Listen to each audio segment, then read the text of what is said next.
It's Saturday. Welcome to the show, everybody. Mary Grace TV. I am Mary Grace, and I have a great show lined up for you today. I hope that all of you who have listened to my shows this week were just waiting and you had your alarm set for today because I told you that I was going to have a great guest on. And just in case you missed it, it's probably because you weren't on my email list, and you can remedy that right now by going to marygracemedia.com, marygracemedia.com. Scroll down, sign up for the emails. We're not going to spam you. We're not going to sell it. We just want to make sure that you get the notifications. So don't forget to do that. I have with me here today my good friend, Dave Hayes. Most of you know him as Praying Medic, and he's here to chat with me for our 12th session of Conspiracy of Truth. And we're going to talk about conspiracies that are no longer in the realm of conspiracy. They never were, but a lot of people are just getting the memo. And we're going to talk about some prayer and healing and preparedness and probably a little bit of that Q Anon stuff and who knows what else. But as you're here today, please participate in the chat. Please share. Please do all the things that you need to do to let us know that you're here and to let others know. Dave, welcome back to the show. Great to see you. Thanks for having me back on your awesome show, Mary. It is a pleasure to be here. And I'm glad I set my alarm for this show this morning so I didn't miss it. Well, I would hope that you would set your alarm. So I don't you're an early riser though, but I don't think you need to. I've been up since a little after 3 this morning, Yeah, actually. see, you and Clay Clark, the 3 AM risers, it's crazy. I think Donald Trump too, so you're in good company. I don't know how that happens. I'm still working on getting my body clock to that type of schedule. But anyway, we are live on multiple platforms. I'm seeing people come into the feed. We're on Rumble, we're on X, formerly known as Twitter, the artist formerly known as Twitter, and we are on Facebook, we're on CloudHub, we're on Getter, all those places. We're monitoring the chat on YouTube, Facebook, X, and Rumble. So if you drop a message in the chat on one of those platforms, we will see it and we may even respond.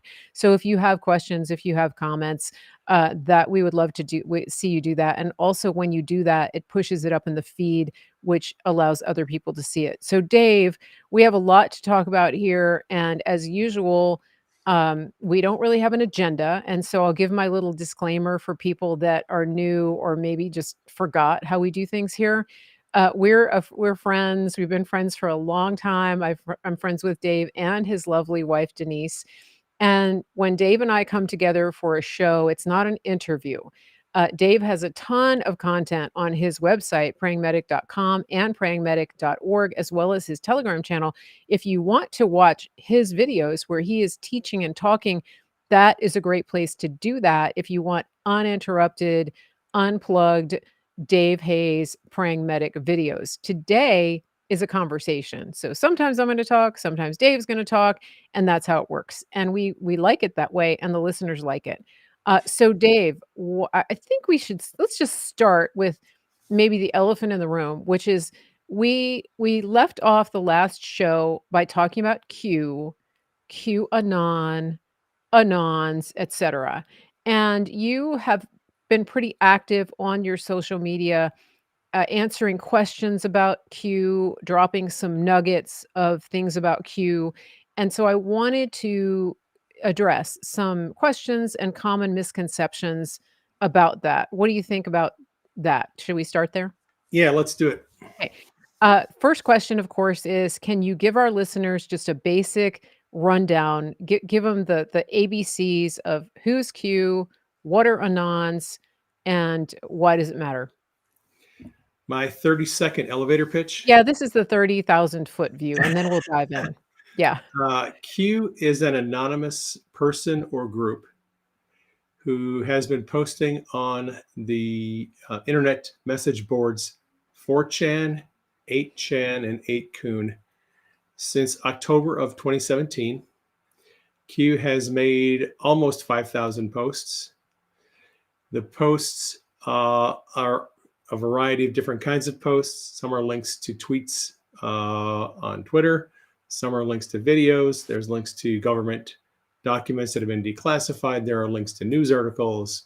There's a lot of the early posts by Q ask pertinent questions about the families that rule the world, power structures of the world, um, government organizations, governments, and the people in them that are sort of the power brokers of the world, who pulls the strings. Uh, a lot of it has to do with exposing institutional corruption in governments and NGOs around the world. That's essentially what Q is about. Q is, we believe, is a military intelligence operation started under the Trump administration that is about exposing institutional corruption. Anons are the researchers who go on the board, look at Q's posts, do the research, connect the dots, answer the questions, and piece together the various puzzle pieces that help us paint a bigger picture of institutional corruption. So that's basically what Q is about. That's excellent. Thank you for that. Now, there's a term called Q Anon. Could you clarify that for us, how Yeah, that came about? Because that seems to be the term that the media favors. yeah. So uh, QAnon is a name that was given to Q early on in the operation, and the name was actually used a lot by Anons early on. The Anons, the researchers on the board, a lot of them have names, Pyanon, and there's all different kinds of names that anonymous researchers use, and a lot of them stick the anon on the end of their name because it just signifies that they're anonymous. Mhm. And a lot of us were calling QAnon for many years. If you go back to my old videos from 2018 and 2019, I refer to Q as QAnon all the time.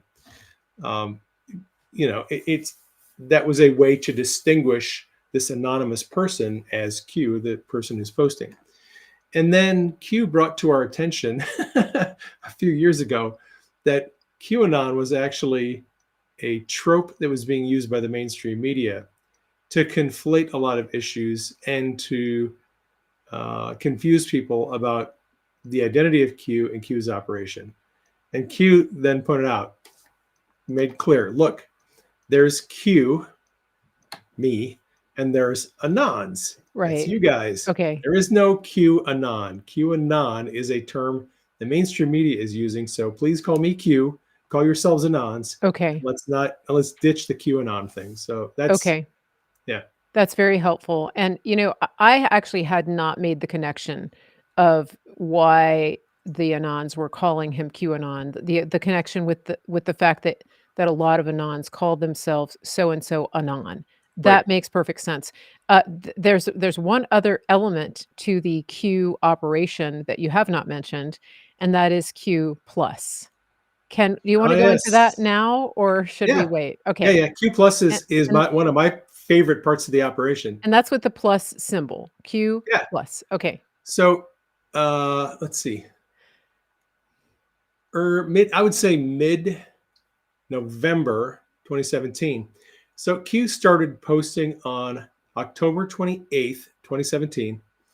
And those first early weeks of posting, there was a lot of posts. They were piling up.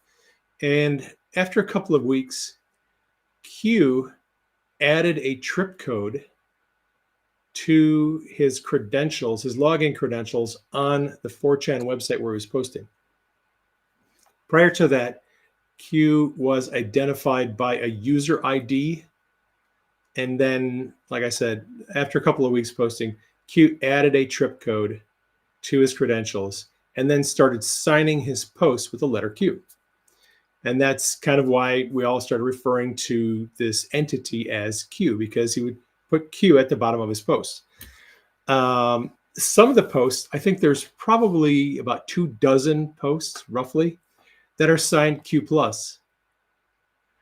And Q plus is an entity that is distinct from Q, right? So in the Q operation, we have at least two people, different people posting. messages. One is Q and one is Q plus. And most of us believe that Q may be a small group of people. The research that we've done leads us to believe that Q plus is actually President Trump. And I have a little bit of evidence to support that. A little bit. A little bit. Yeah. There's a Okay. guy who, going back to the Anon, he was called VIP Anon. Okay. That was what Q referred to him. Q called him VIP Anon. Okay. Okay. And the reason why he got the name VIP Anon was he posted a video of himself at a Duluth Trump rally. This is in Duluth, Minnesota. I think it was in the summer 2018. And Trump was going and doing all these rallies. And he went to Duluth. And this guy, just, a guy who was following Q, Trump ended up coming right out as he comes into a stadium. There's a ramp. And then he immediately will see the people in the crowd. And this guy was right on the railing as Trump was entering this stadium. And Trump immediately points to this guy. And the guy yells out, "Best president ever!" And Trump points to him, smiles at him, points to him. Well, this guy then posted that video on Twitter. And Q posted on the board a link to his tweet saying, "We see you, VIP Anon." Wow. All right. Now, nobody really knew why he called him VIP Anon. And then Q then posted this post in reference to that. The picture will be the signifier. The signifier will ask the question, will force the question. All right. And everyone is like, well, what does that mean? Yeah. Yeah. This guy got a VIP ticket to go backstage and talk with Trump. Interesting. And he had his picture taken with Trump. And so he goes backstage after the rally. He gets his picture taken with Trump. Yeah. And he has a conversation with Trump about Q. Wow. All right. And now Trump did not come out and say, "I'm Q plus." Right. Right. However, he got his picture taken with Trump. Mm-hmm. And weeks later, he got the photograph from his state senator. So when you get your picture taken with Trump, okay. The White House will take that photo and send it to your state senator, and your state senator will then forward it to you, to your address. Okay. Okay. So he gets this photograph that that he had taken with Trump.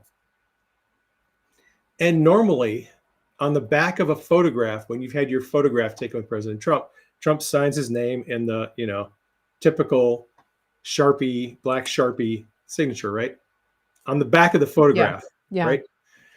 So this guy, VIP Anon, he gets his photograph. He takes it out of the package. He flips over the back, and on the back of the photograph, the signature is in parentheses +++.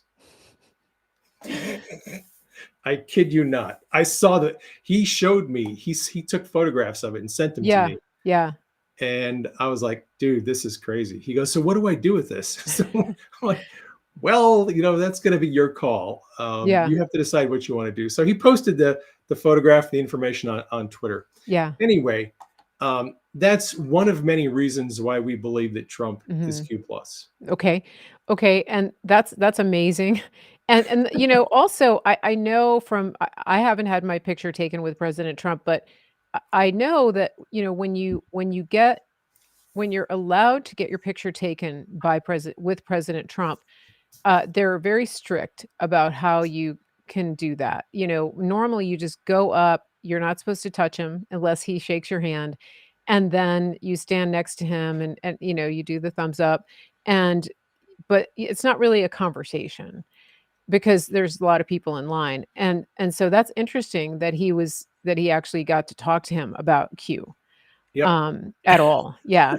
And and so it's very interesting. So that leads me to my next question, which I think a lot of people comes up a lot.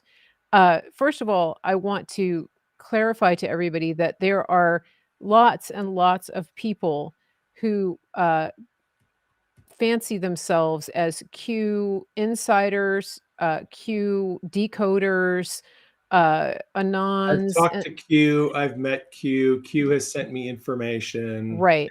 And so we know from the boards that Q early on said no outside comms. Comms is short for communications. That's the Mm. military terminology. And so that's one thing. Now, another thing I want to Q ask. has Q has posted in 2018 three different times. Okay. No outside comms, no messages, no contact with anybody outside of this board, no private messages. Anyone claiming otherwise should be considered fake news. So And very Q has clear. posted that repeatedly, letting people know Q does not communicate with anyone outside of the board. Right. Okay. And so that's a key. The other thing though, people we hear this a lot. They say like Q isn't real. And that's I'm like, okay, that's just not even logical because all you have to do is read the like Q exists. There's something called Then Q. who posted those Yeah. 4,925 Right. Right. messages on the board? But what I wanted to ask you about is the simple mathematical alignment where, because this is something that the Anons were very concerned that they were being played, especially when President Trump came into the equation. The idea that President Trump was part of the Q team and Q plus. Of Mhm. course, people don't want to be played, especially Anons, because a lot of them, they're really strong researchers and they don't want BS and they don't tolerate it. And so one of the things that I noticed was that people were quite frequently asking for proof, like a validation, a what you would call like a zero delta.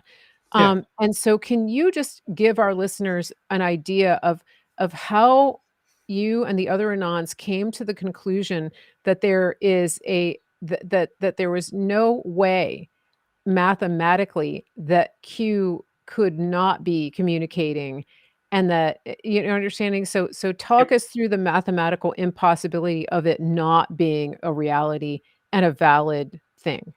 Okay. So you brought up some really good points. Um, One thing that a lot of people do not consider is the fact that the Anons on the board, the researchers, are continually, every day, being confronted with posts by people claiming to be insiders, inside government, NGOs, intelligence agencies, claiming to have information about secret squirrel information about so and so is going to be arrested, so and so is going to be fired, such and such a event is going to happen, the stock market's going to crash, this is going to happen, and so there's uh, one of the a constant thing that has been happening on 4chan and 8chan for years is it's a place where uh, people go to post information anonymously, and there's a reason to believe that Laura Ingraham has actually been on the board. Laura Ingraham, well, what happened was What had some happened anonymous was what what happened was what happened was uh, some anonymous person posted on the board, I'm going to be going live on the air in 10 minutes, and I'm going to use the word, and I forget what the word was. It was some strange word. And then 10 minutes later, Laura Ingraham goes on the air and she uses that word in her opening monologue. Right. So people are like, okay, well, was that just a coincidence? Or was Laura Ingraham actually on the board posting? All right. We have evidence that Trump was on the board posting probably as early as 2015. okay. Yeah, Okay. so this brings up an important point. The Yes. the board the boards that you're talking about, these message boards, they've been around for a long time. They've been around for a long time. Yeah. The Q is not the exclusive domain of the message boards. These No, no, no. There's been Q is people using posting it. on these Yeah. boards forever. So when Trump announced that he was running for president, and this is I think in early 2016, there was rumors that Trump was posting on 4chan, and some of the anons were like, okay, if you guys say that, this guy's really Trump, then prove it. And so one of the Anons had an avatar. It was Thomas the Tank, and it was a Trump meme. It was Trump's face on this Thomas the Tank Engine thing, and he had created that as an avatar. He said, "I want you to post my avatar. If this is really you." And Trump goes on his Twitter account and posts that avatar on his Twitter account. All right, Nice. that meme just shows up on Trump's Yeah. timeline, Yeah. and everyone's Yeah. like, "Oh my God, it really is Trump. He's Yeah. he's here, right?" And Interesting. so there is circumstantial evidence to suggest that Trump has been on the board for a long time. Now, Okay. with Q, they're early on, one of so the Anons are like you said, they're always concerned that somebody is going to be LARPing, someone's going to be, telling a story, pulling their leg. They don't want to be fooled or tricked by some fake intelligence insider. And So LARP, they're always let me define LARP. Live LARP, action live action role role play. playing. Okay. A phony, an actor, Okay. someone who's BSing you. Good. Okay. So there were a lot of Anons on the board who were considering Q to be fake early on. Yeah. Especially because of all the claims about Podesta and Hillary being indicted and all that. Yeah. So the Anons were approaching Q from the point of view of being very skeptical. And the first proof that showed up was on November 4th, 2017. So in addition to the posts about Hillary Clinton, that first week of September, Q had been posting a lot about Saudi Arabia and specifically asking why Jared Kushner took a trip to Saudi Arabia that was unannounced. What was Kushner doing with Mohammed bin Salman? What were they talking about? And all this. This was all prior to the arrest of the members of the Saudi royal family. Okay. All right. So Q had been talking about the arrests of American political figures the last week of October, first week of September, and also asking about corruption in Saudi Arabia, human trafficking, and other corruption in Saudi Arabia. People were kind of expecting, Hillary and Huma Abedin and Podesta are going to be arrested. And then boom, November 4th, dozens of members of the Saudi royal family were arrested, and along with hundreds of Saudi businessmen in a big corruption crackdown. And so one of the Anons was like, hey, wait a minute. You were talking about Saudi Arabia back like a couple days ago. What was that all about? Were you dropping hints about this arrest? And Q said, very good, Anon. Disinformation is real. Distractions are necessary. Q then highlighted, look, I was both talking about American political figures and Saudi political figures. We were trying to shine the light on the American political figures to basically take the attention away from the Saudi royal figures who are going to be arrested. And now that they've been arrested, you can look back and realize this is what have been talking about for the last week. So it was a head fake. Okay. And then Q asked about the members of the Saudi royal family who'd been arrested. Were there American contractors on the ground there assisting with the detention and questioning? All right. There was a story that broke about 3 weeks later. News story broke about Blackwater contractors. Derek Prince. Eric Prince's guys. Oh, sorry. Yeah, Eric Prince. Sorry. Eric Prince's guys were in Saudi. They were assisting with the detention and questioning of the Saudi members of the Saudi royal family. Nobody knew that at the time. That story didn't come until 3 weeks later. Q was hinting about, are there American contractors on the ground? Well, how did Q know that there were American contractors there? Q asked another question. Yeah. Why did Kushner make an unannounced trip to Saudi Arabia? It was months later, I think 3 months later, when the news story finally broke about Kushner's unannounced trip to Saudi Arabia the last week of August or October, where he met with Mohammed bin Salman and gave him intelligence information about the members of the royal family who were plotting to overthrow him. All right. So Q had been hinting at all of this information weeks and months before the news stories broke about it. Here's another one. In April of 2018, let's see. Rachel Chandler. Well, no, what's her name? Who is the actress that was arrested as part of the NXIVM? I know who you're talking. Christy is in the chat. She probably knows. Yeah, I'm trying to remember her name. I know it's not Rachel Chandler. I can't remember her name, but it was the she was from Associated Smallville. Keith Raniere Association. He had recruited her. All right, help us out, guys. No, not Jennifer Aniston. It's a lesser known name. Yeah. So who? Anyway, no, not Tegan.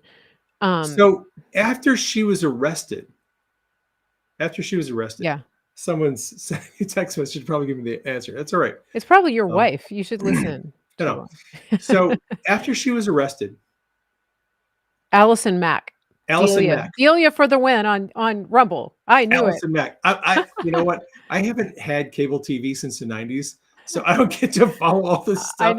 I know. But the day that Allison Mack was arrested, all right, all of the news stories just reported that she had been arrested and had been charged. But there was no other information available the day she was arrested.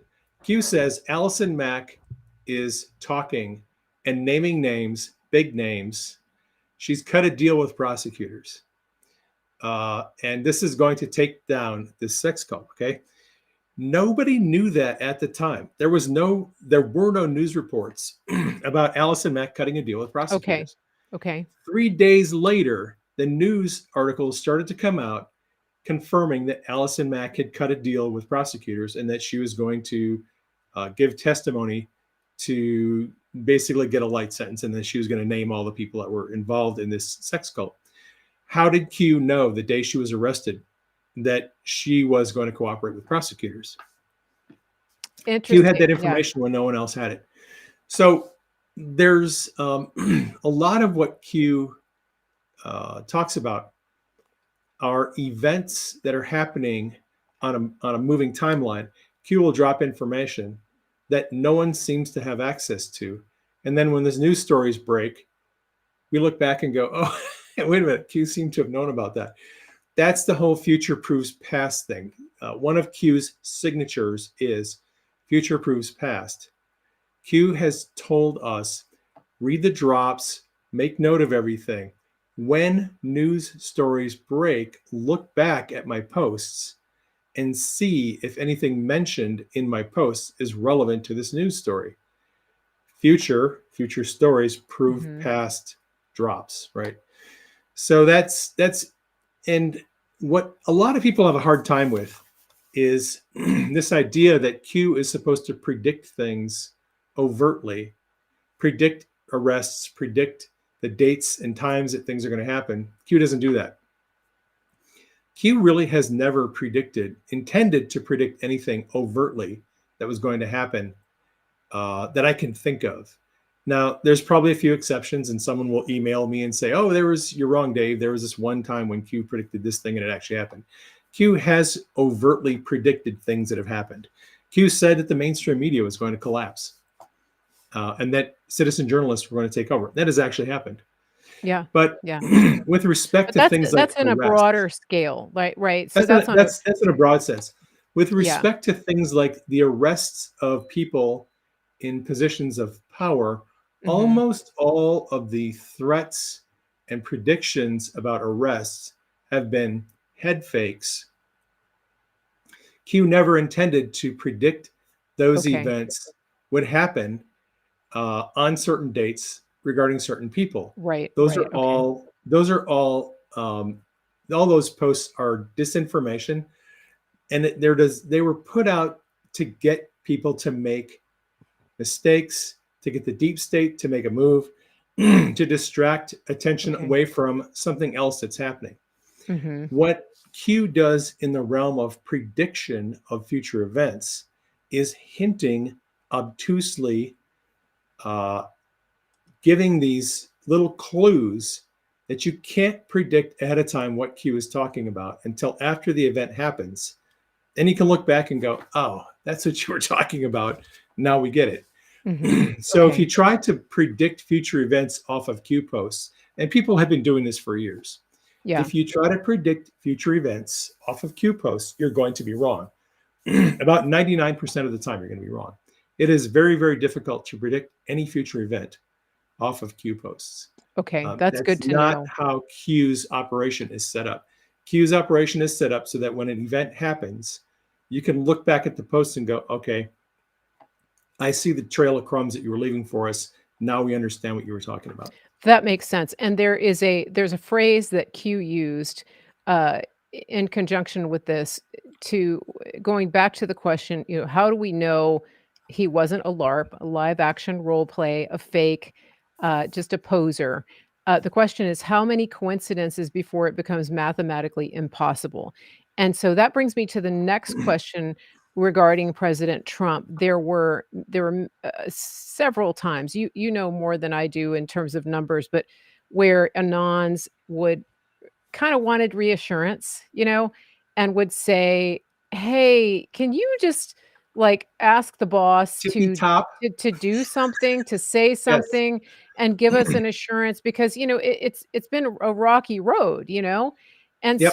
so they would ask so you would have things called zero deltas or Yep. almost zero deltas. Can you explain how the Q team would prove to the Anons on the board, to the Q followers, that this was real and that President Trump was on board? Give us some Yep. examples of that. All right. So in February of, let's see, I think it was 2018.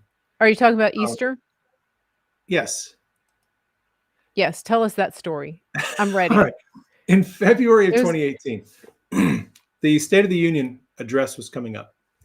And one of the Anons posted on the board, hey, Q, can you get Trump to work the phrase tippy top into the State of the Union address? All right. Now, the State of the Union usually is the first week in March.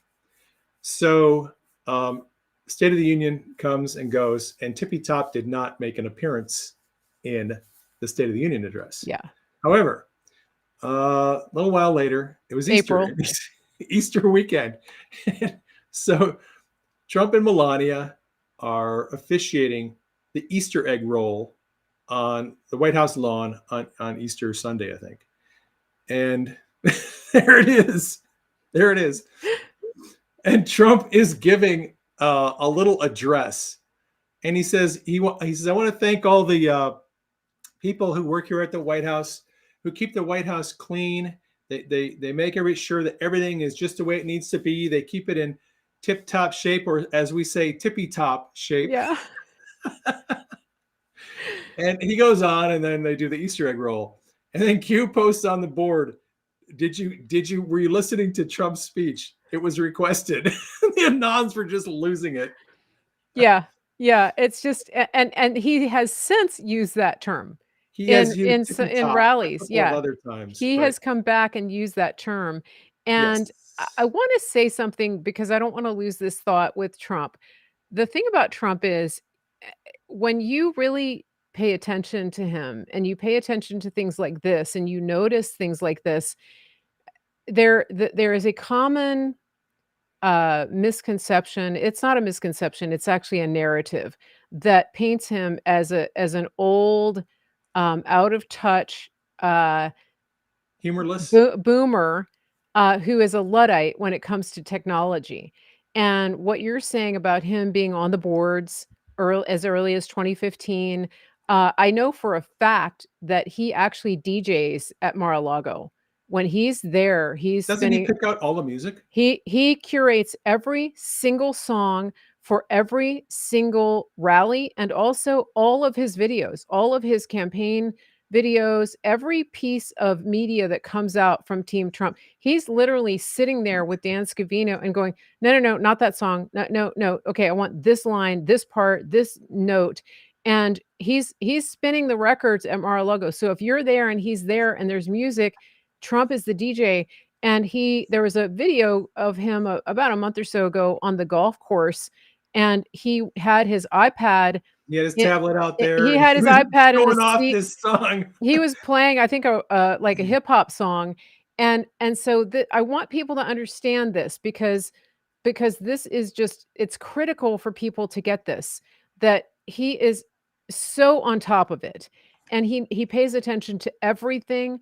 If you go back on C-SPAN and you search Trump roundtable discussions during the pandemic, all of those roundtables, you will see a side of Trump, an awareness and a depth of knowledge and understanding that I think for some people who are maybe still on the fence about him, or maybe you've bought into some of the Con Inc. narratives that he's lost his touch, that he's not the man for the job. Uh, I encourage you to understand the level of intellect and expertise that we're dealing with here on many, many levels. I just wanted to put that out there. Very good Um, observation. yeah, and Lisa Gray on YouTube, she says, "Donald John, DJ," literally. Can I tell you a Corey Lewandowski story? Please do, yeah. All right. I was listening to Corey Lewandowski tell stories about Trump on a Twitter space a couple weeks ago. And Corey was telling these great stories about his time with Trump and how Trump is on the campaign trail and he's going from, state to state to state. He's doing 2 or 3 rallies a day. This is, back in 2020 before Yeah, the last election. And and now most of the guys that are on the campaign team, they're young guys. They're in their 20s and 30s, yeah, right? So they're all like and Trump is just going day after day, multiple stops. They're on getting up on their planes, flying to one venue, doing the rally, flying to another venue, doing a rally, trying to grab something to eat. It's like they finally get to a destination at like 10 or 11 o'clock at night. Rally's over.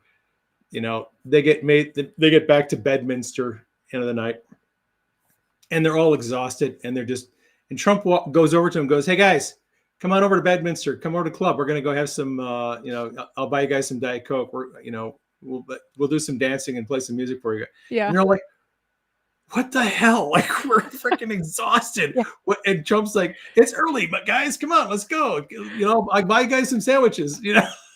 Trump yeah, just has this energy. yeah, He yeah, just never shuts down. yeah, And he just runs circles around these guys who are half his age. yeah. Uh, It's so amazing, and if anyone gets the idea that Trump is like a low energy guy, no, well, he's like high energy. Like the switch is on all the mhm. time. He has no off switch. And the other thing too, I think it's interesting because when he's in meetings with foreign dignitaries, he has translators.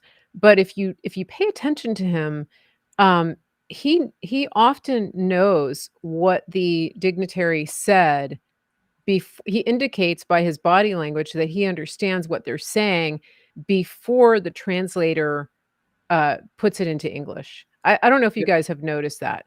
So and he married 2 different women from Eastern Europe. He has children who are multilingual. Both of 2 of his mother-in-laws were Eastern European, so he's incredibly widely traveled. He owns properties around the world, and my point here is that, for example, some people would refer to Melania as a trophy wife, and if you've paid attention to Melania, especially when you saw her tribute to her mother, Melania is a force to be reckoned with. She didn't need a billionaire husband. She comes from a very cultured family. Her mother spent time often in Paris uh, at Fashion Week and things like that. So Barron speaks 3 languages that we know of. Melania speaks 5 languages. And my point here in telling you this is that Trump is anything but an out of touch, faded, worn out boomer, like Archie Bunker. Okay.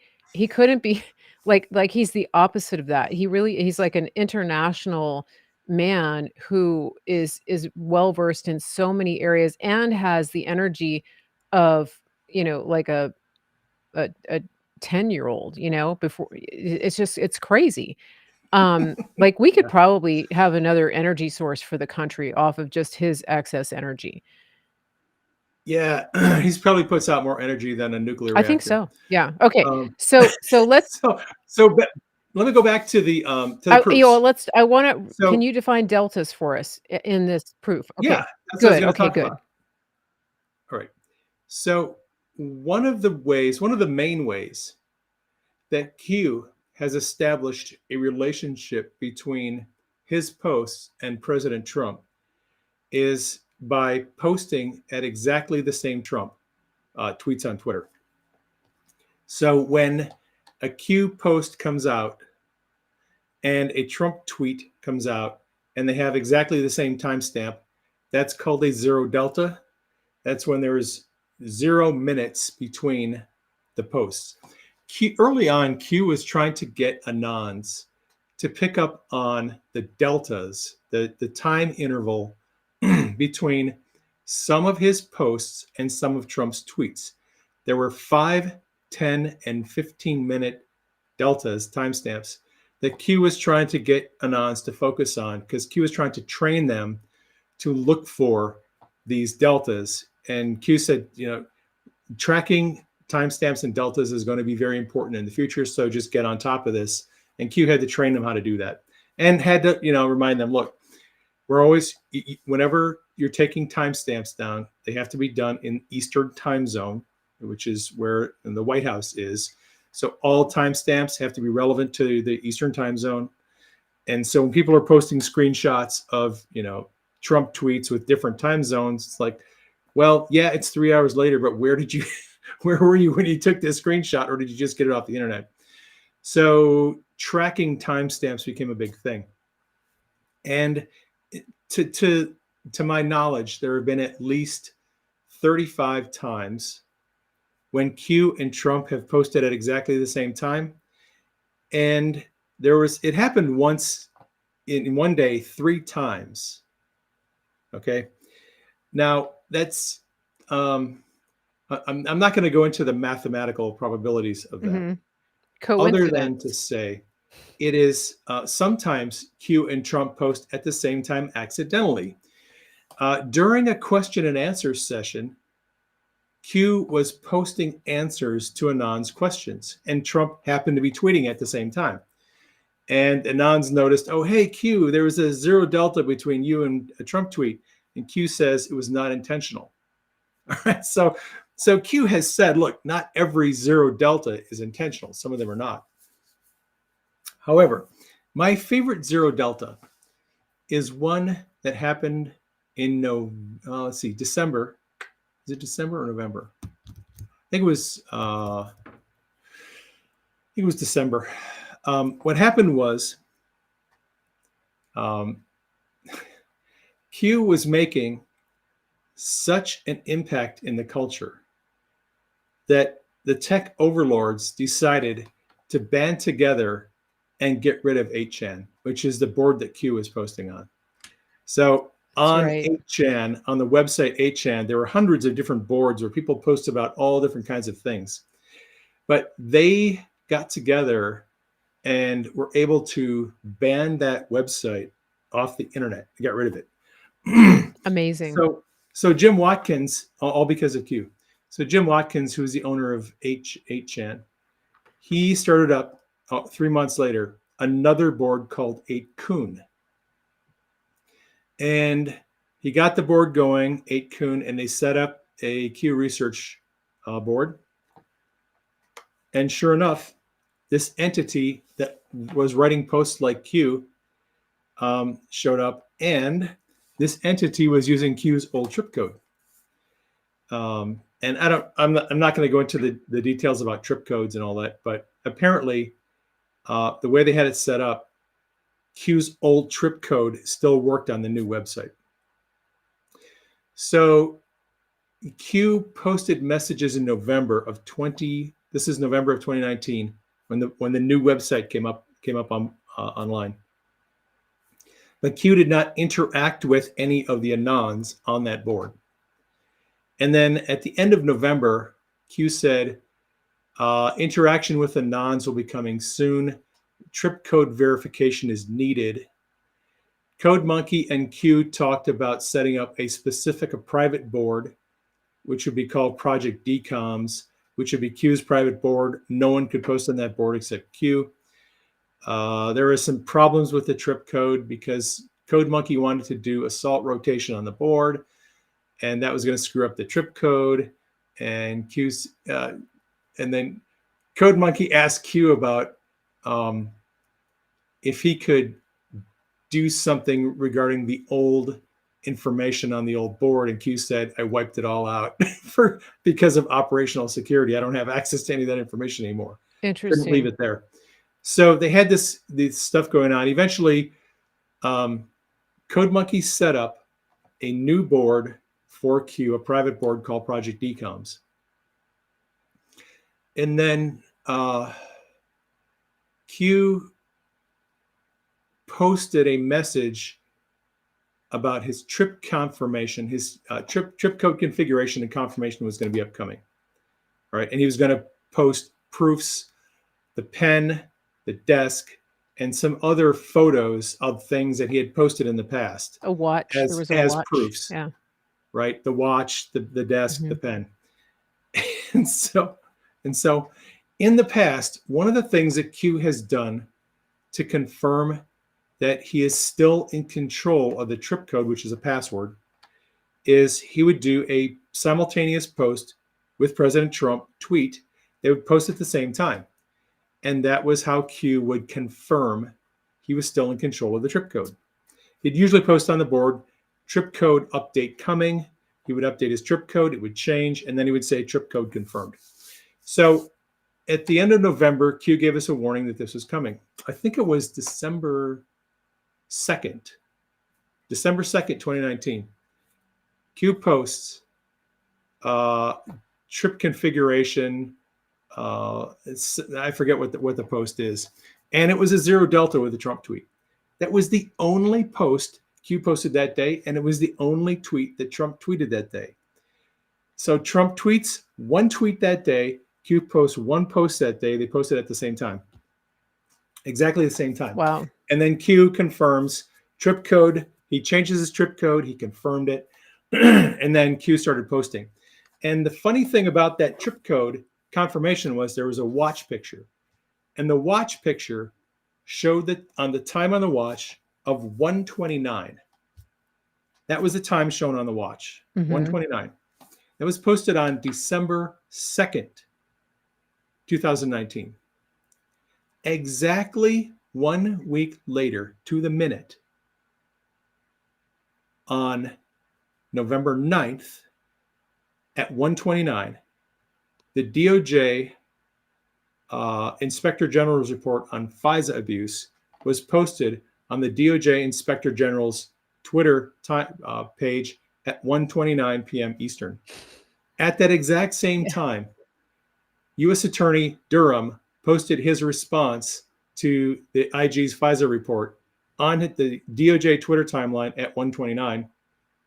And exactly at that same time, Bill Barr posted his response to the IG's report on FISA abuse on the DOJ Twitter page at 1:29. All three of those posts hit Twitter at exactly 1:29 Eastern, at exactly the time that showed on Q's clock exactly a week earlier. 1:29.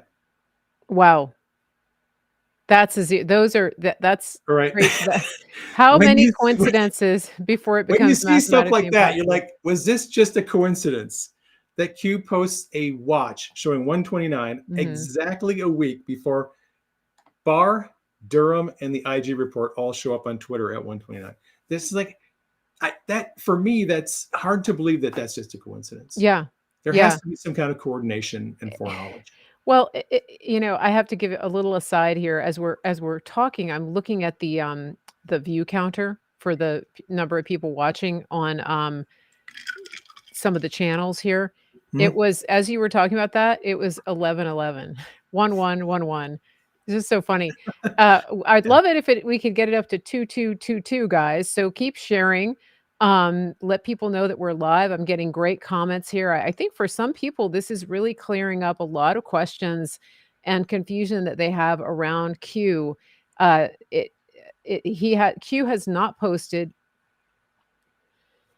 No, in Q quite has some not time. posted since November 27th, I believe, 2022. That was the day that I had my last dream about Q. Interesting. Yeah, Um, I got a tickle in my throat. Okay. it's all right. So, so it's very interesting, the zero delta, the coincidences. Now there are some accounts on X and Truth Social that are continuing to look for patterns and connections. Some of them are kind of out there, but some of them, they do seem to notice that a lot of the timestamps of President Trump's posts align with certain Q posts because all of the Q posts were numbered, are numbered, and I think that's kind of interesting. They're still looking.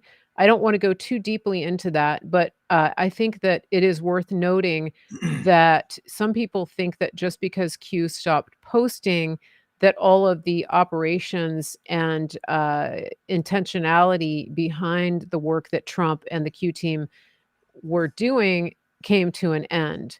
How do you feel about that?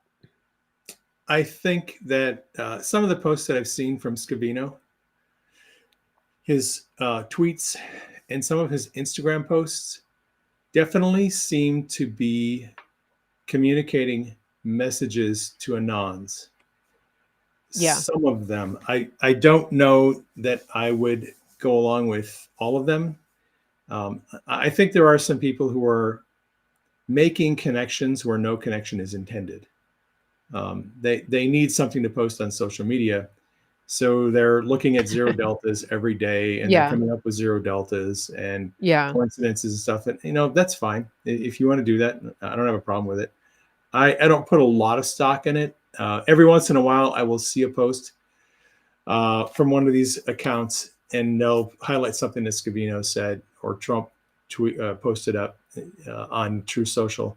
And it looks like maybe there is an intended connection there. I'm always looking for intentional connections, not accidental, coincidental connections. Right, right, and that makes sense, and, I think that it can be it's one of those things where, you know, I think President Trump, his team would really tell people, "Just keep the main thing," because it's very easy to get off on rabbit trails trying to chase, numbers and, to focus on peripheral bits of research that take people away from actually looking for solutions and preparing for what's coming and getting involved locally.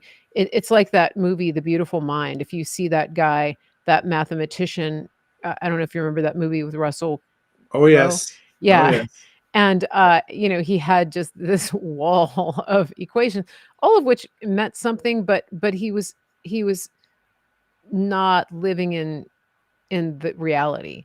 And Yeah. so He I had, would he had a yeah. lot of information, but it wasn't very useful, all of it. Uh, Yeah, yeah, and exactly. and that's a good point. I think you're right. We need to keep the main thing the main thing. Q's operation at bottom is about exposing institutional corruption. If you're exposing institutional corruption, you're doing what you should be doing. Mm, If you are working to, uh, if you're working against institutional corruption, if you're running for a local office, if you are filing um, FOIA requests, if you're doing things to further expose corruption, to help shed light on the mhm. darkness, you're doing the right thing. Yeah, yeah. Running around, getting off on all kinds of crazy little tangents is probably not all that constructive. Mhm, mhm. Yeah, and I had one of the Anons on the show the other day, MJ Truth, and he's actually one of my favorites that I watch because he does a great job of digging into stories that expose corruption. I don't know how he has the bandwidth to do what he does. I mean, he never stops. Yeah. And MJ is awesome. yeah, he's MJ Truth Ultra on X, and he's MJ Truth on Truth Social. But his is a channel that I would say is worth following because he's actually providing, I would really valuable information on all kinds of topics. Every now and then he goes into speculation, and that's okay. We're not saying don't speculate, don't be skeptical Mhm. about things, but he actually is just he posts just a lot of information like, hey, this is happening.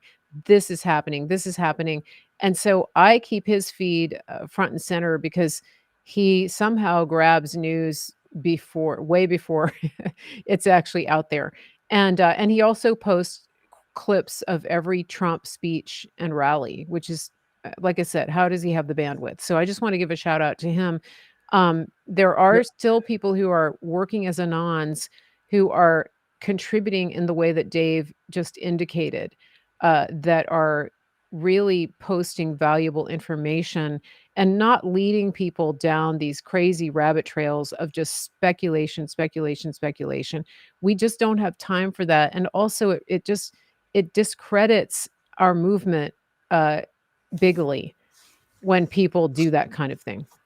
Yeah. Can I talk about speculation real quick? Please do. Yes. And this may be a segue into another subject. Okay. So, a lot of us in our community provide what could be called news and information about news and current events, Yeah. right? You know, the latest shooting, the latest congressional hearing, what's happening in the White House, what's happening with Trump, right? So straightforward reporting of news, and then some of us get into the area of speculation and commentary. Most people know, if you follow me, I do dabble in speculative commentary. I like to spitball and put out theories about what I think may be happening in the future. Some of what I some of what I put out there is prophetic revelation that God gives me, and some of it is kind of intuitive. It's me piecing together information that I see and kind of making a prediction about what I think, where I think this an issue is going. And I'll give you an example. So we just had the resignation of Wisconsin Representative Gallagher, who's a Republican, and he resigned his seat in the House and timed his exit perfectly so that there will not be a special election to fill that vacancy. And there, he's going to be that spot will be filled in November in the general election. And when Ken Buck left, announced that he was leaving the House, he promised, he threatened that there were three more Republicans who are going to be leaving, and they were going to give Democrats the control of the House. That was their plan. Okay. So we have a threat from Rhino establishment members of Congress who are basically saying that they're so anti-Trump and they're so pro-establishment, they're going to hand over control of the House to Democrats before the November election. Right? Yeah. Now, I made a comment about that yesterday on Telegram, and someone countered my comment and said, well, it doesn't matter because we're going to have an election in November, and there's a likelihood that we're going to get more Republican members of the House and Senate, and they'll be sworn in on January 3rd, and then it'll all be okay. Everything will be fine. Because I was suggesting that they want to give control of the Democrats so they can have control over the electoral count on January Mhm. 6th. And this person said, no, it's okay. There's going to be an election, and we'll get more, Republicans, and we'll get the majority back, and it'll be okay. And I said, okay, well, let me speculate a little bit here.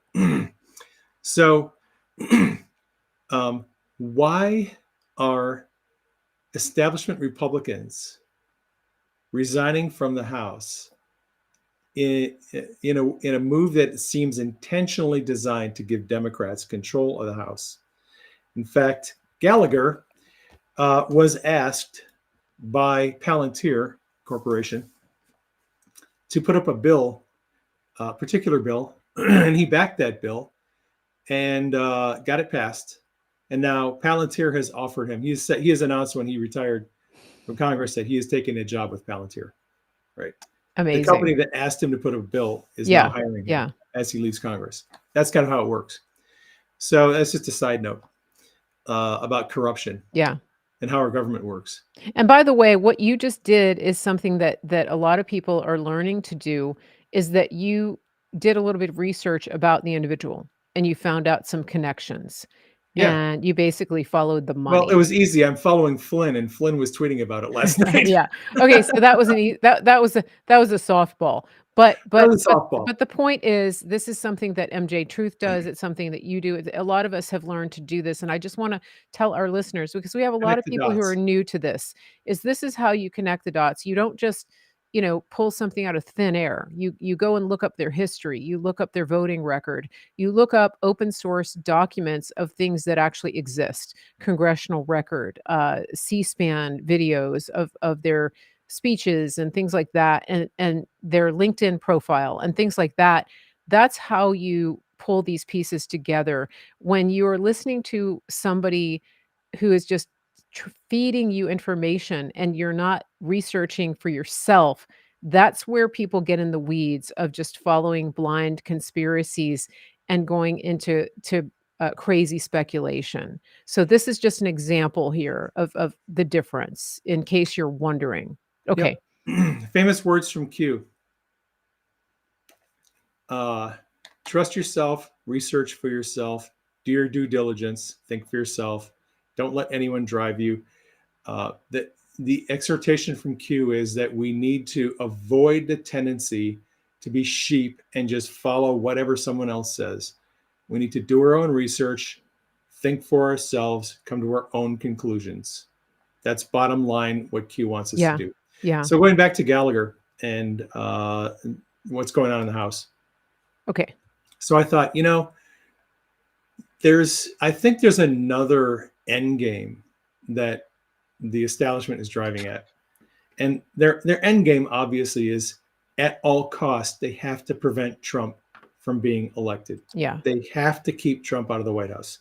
Because if they do not keep Trump out of the White House, Flynn and Kash Patel and that crew are going to come in with a wrecking ball. They're probably going to close down the FBI. They're probably going to shut down the ATF. They will shut down the Department of Education. They're going to take an axe to the CIA, and they're just going to go in and start destroying the deep state. And everyone knows that. Yeah. And I think there's a likelihood there will be military tribunals.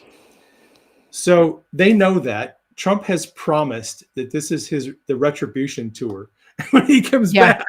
Yeah. Right? They all know that this is a zero-sum game. Yeah. If they win, they get to put us all in their gulags. If we win, we get to put them in our gulags. Yeah. There's only going to be one winner for this. So everything is at stake. The future of the country is at stake. And I think that the establishment is trying to give control of the House to Democrats so that the House and the Democrats can have control. Democrats have control of the House and the Senate.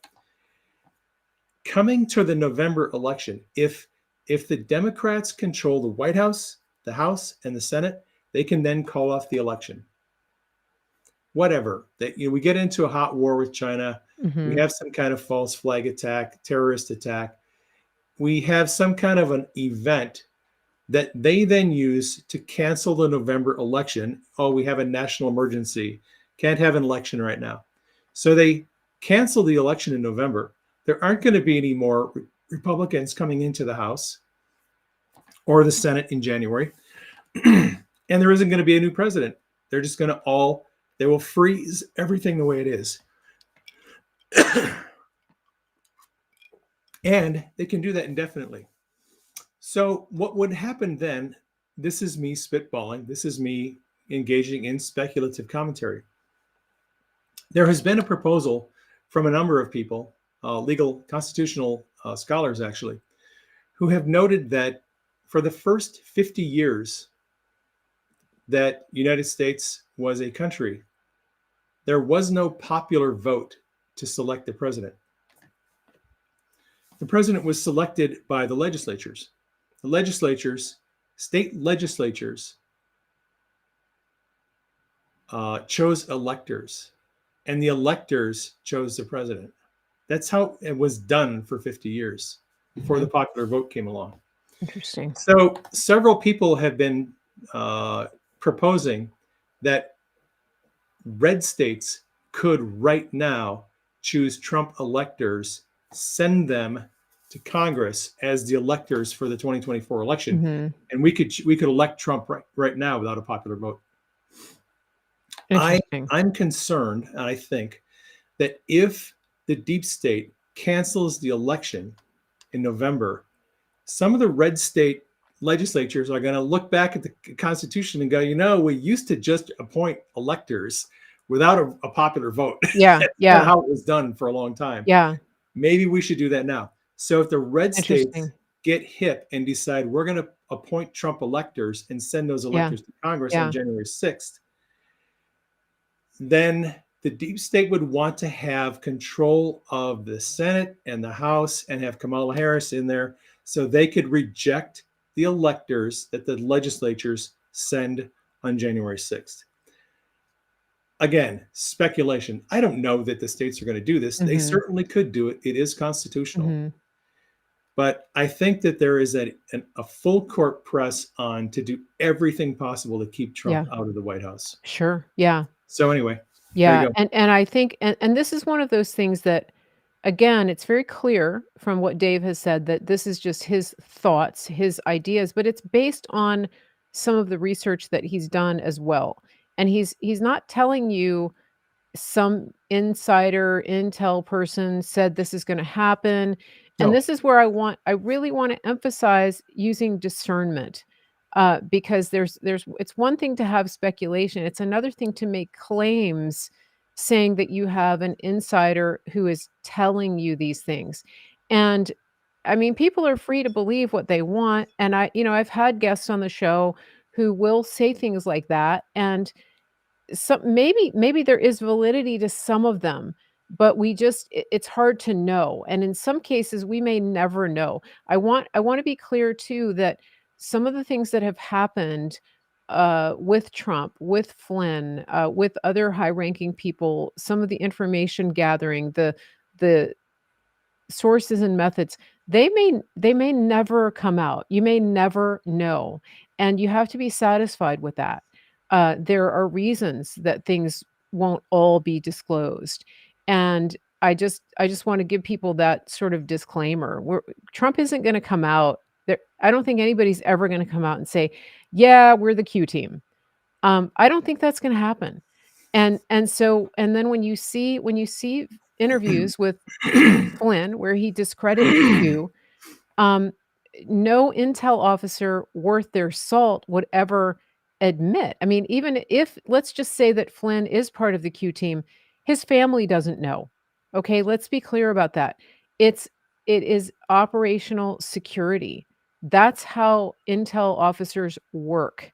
And if you listen to Flynn and you listen to the things that he says and you watch his posts on X, it's very clear that this is a man who knows way more than he is letting on. And I have heard him described as a person who not only knows where the bodies are buried, but who knows who buried them. I heard that with my own ears from somebody who's very close to General Flynn. And so just understand that nobody's going to tell you everything. It's just not going to happen. And if you're insisting and if you're making that your hill to die on, then you're going to die a very unsatisfied person who may just take bitterness to the grave with the dissatisfaction of not knowing everything.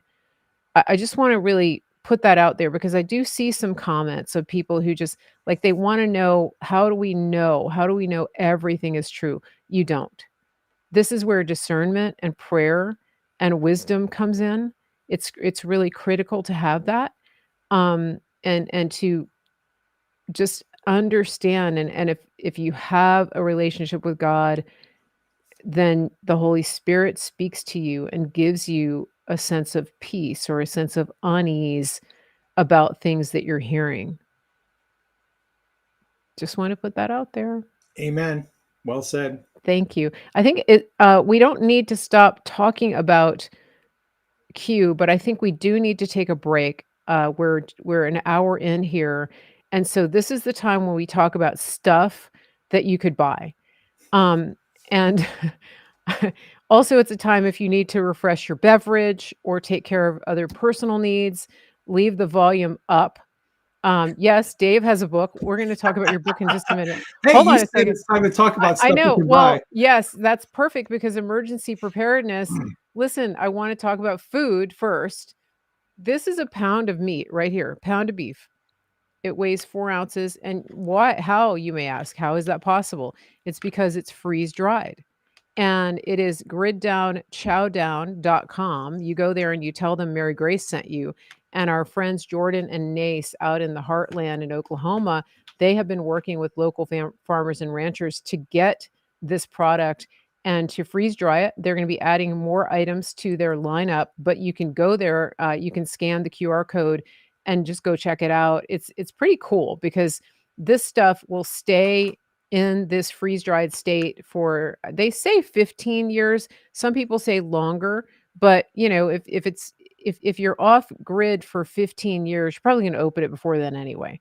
So, but just so you have the peace of mind, all you need to do is add water, and it's actual, it's just raw beef. So you can do whatever you want with it. You can make hamburgers, you can make meatballs, you can do tacos, anything you want. It's not cooked.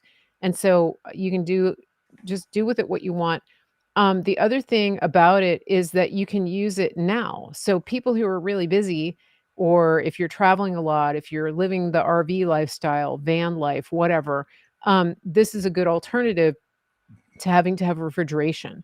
And so that's why they call it grid down chow down, because they started out just doing what they wanted for their families, and everybody kept asking them, hey, can you freeze dry stuff for me? And so now they're adding commercial freeze dryers to their operation. They have a subscription model, and so anybody who wants can get on their subscription model. You get a little bit better deal when you do it that way.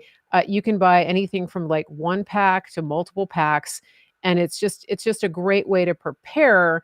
And this is something that's near and dear to Dave's heart, talking about emergency preparedness. And on that note, I'm going to switch to our commercial, which is going to tell you a little bit more ways that you can prepare to be healthy, to protect your money, and also to buy sheets and towels. I don't know how that's into preparedness, but you may not be able to get to the store. So chill out here for just a minute, guys. You got about 4 minutes to go and to deal with all the things, and then come back. But don't turn the volume off because you need to hear this stuff. We'll be right back. And I am one of the biggest fans of MyPillow because they have quality America First products that are just made right here in the country, and they last. We have the towels, and I have a big issue with towels that shrink up after the first washing. The MyPillow towels stay color fast, they stay in shape, and they stay that way for years after repeated washings. You can't ask for better. Plus, they actually work. When somebody buys from MyPillow using the promo code Mary Grace, that does a couple of things. It brings in a little bit of an affiliate commission to our company, and it helps us to pay the bills, keep the lights on, keep the internet going, travel to places that we do to give you remote content. And it also helps MyPillow by giving them the support of people who genuinely value quality and companies that support real people right here in the United States and employ people all over this country and give back to this country. Go directly to mypillow.com, use promo code Mary Grace, and buy everything you need for the home. There's no need to spend time shopping anywhere else. Go to mypillow.com, use promo code Mary Grace, get your towels, pillows, sheets, robes, dog beds, pet beds, cat beds, whatever it is that you want for the home. Go to mypillow.com, promo code Mary Grace. It's easy. Don't waste your time anywhere else. Mypillow.com, promo code Mary Grace. Thank you. Listen, your health is your best investment. We have a country to save, and we need people who are in the best shape of their lives, physically, mentally, spiritually. Why not connect with a team who cares about you on every single level from the inside out? Official Synapse is that team. Officialsynapse.com. It's official, synapse.com. Tell them Mary Grace sent you, and they will treat you like family. If you're like most people, you really probably haven't thought about transferring your paper dollars into physical gold and silver. But I want to tell you a story. My friend Andrew Sorcini over at Beverly Hills Precious Metals, he recently went overseas and he wanted to buy a watch. He likes fine watches. He took 3 currencies with him. He took gold, he took Bitcoin, and he took American dollars. Now, there used to be a time when the American dollar was king. I remember that when I used to travel overseas. Everybody wanted dollars. The people that he was dealing with would not take his dollars because the dollar is so devalued around the world. They wanted the gold. So this is what I recommend to you. I want you to think about this. If you have cash in the bank, if you have an investment account that you have worked hard for years to accumulate, consider the value of converting that money into physical gold and silver. You're not buying something that's losing value. You're changing those worthless dollars into a tangible physical asset that will go up in value, which it has done historically. Here's what you're going to do. You're going to go to bh-pm.com.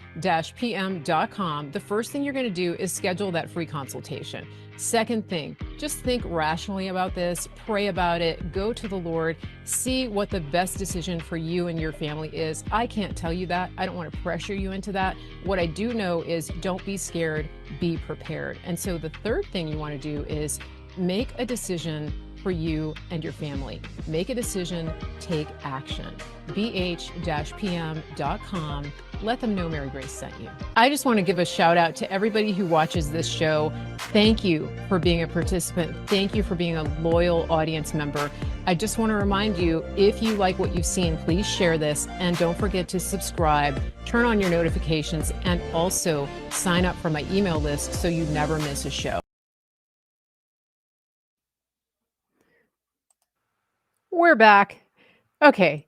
I hope everybody got all of that. And while we are just throwing up QR codes here, I do have a QR code for Dave's book. Here we go. So, emergency preparedness. Now, I think we still need to go back to the Q topic, but I think that one of the things I want to remind people that Q did often was to remind people to pray and to stay in the Word of God and to keep the armor of God on. And a lot of people have said that they actually came back to faith or actually came to the Lord as believers through the Q movement and through the Q post. It really kind of brought them back. Anyway, but Dave's book, Emergency Preparedness, is pretty fantastic. A lot of people, even in the comments here, have said that they've gotten it. So we'll come back to that in just a minute. But everybody's got their phones out, they're scanning these codes. So we want to make sure that you can get it. It's published under Praying Medic, and you can find it wherever books are sold. And it's on his website, and he has a way that you can get a paper copy. If you actually don't want to use electronic payments, you can send them a check and get the book, and you can do that through their website. You So, can also get it autographed that way. ooh, you can get it autographed. So, I don't even have autograph. But let's see the book. It's not big, but it's chock full of useful information. And Dave has it on his he has a lot of that information on his Telegram channel too. So we'll come back to that in just a minute. But as you're coming in, I just want to remind people that it is a listener supported show. It also, the growth of this show, it depends on you commenting, sharing, liking, following, doing all those things that you do depending on the platform that you're on.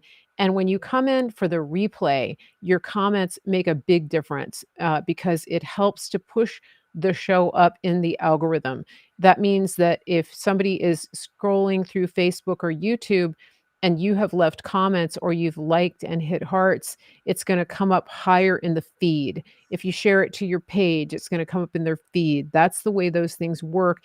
And so that's why they call it social media, because you are social and you're sharing it. And so we do appreciate all of you who do that. Let's see if we can get our view count up over 2,000. We have been close to 1,400 here across the platforms, and it would be awesome if we could just push that up even more. So let's just share this. We were talking about Q Anon, Q plus. Dave has written 3 books about this. This would be a good time to tell people about those books. I'm working on a 4th book. Okay. Um, tell us. I Yeah, don't have a so link to that, but you can tell us, and I'll put up your that's website. all right. That's all right. Because you can't get the first 2 books on Amazon anyway. Yeah. Um, and that's another issue. So, yeah, Mhm. I've written 3 books on Q, and the books I don't cover every Q post. Um, that just that just wouldn't be practical. And a lot of the posts cover the same subject in kind of a redundant fashion with a little bit of information added. So what I do with the Q books is I take what I think are highly relevant posts on certain subjects and I group the posts together that cover certain subjects and share the posts and then give some decoding and explanation of what the posts mean, why are they relevant, what particular corrupt actors or organization is being exposed by these posts. So the first book, Q book, is Calm Before the Storm, Q Chronicles book 1. And then book 2 is Great Awakening. Book 3 is This Is Not a Game. And I'm writing the books in a chronological order. I take the earliest posts and explore them in book 1. And then I take another section, a chunk of posts, and explore them in book 2. And then later, another chunk of posts and explore them in book 3. Working on book 4 right now. And I plan to write about a lot of people that Q has written about. So right now I'm working on chapters on Snowden, Jack Dorsey, Julian Assange, and a number of other people who have played prominent roles in Q posts. And what are they about? The Snowden one is particularly interesting, I think, because Q has an interesting relationship with Edward Snowden. Snowden, as a lot of people know, was able to get into the NSA and he leaked a lot of information about the surveillance tools that the NSA has been using to spy on people. And for that, Snowden has been hailed as a hero. Q does not see Snowden as a hero because partially we believe that some of the members of the Q team are actually part of the NSA. Right. And the NSA Q Directorate is the law enforcement arm of the NSA.